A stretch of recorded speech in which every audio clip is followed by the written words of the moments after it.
ولقد ضربنا للناس في هذا القرآن من كل مثل لعلهم يتذكرون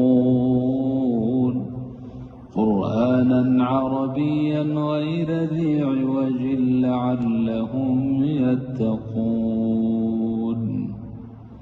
ضرب الله مثلا رجلا فيه شركاء متشاكسون ورجلا سلما لرجل هل يستويان مثلا الحمد لله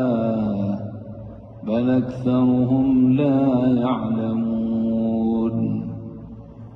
إنك ميت وإنهم ميتون ثم إنكم يوم القيامة عند ربكم تختصمون الله